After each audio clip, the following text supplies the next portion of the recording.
yang parkir supaya berhenti, jadi mobil yang parkir jadi nggak perlu di depan sini. Ya kita udah dari jauh-jauh hari kita udah menyurat kepada Jamaja ini supaya dipindahkan kepada tempat yang sudah disediakan di samping masjid sama masjid.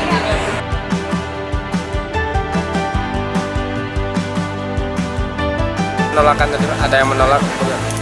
Rezekinya ada, cuma kita dengan negosiasi udah selesai, nggak jadi masalah.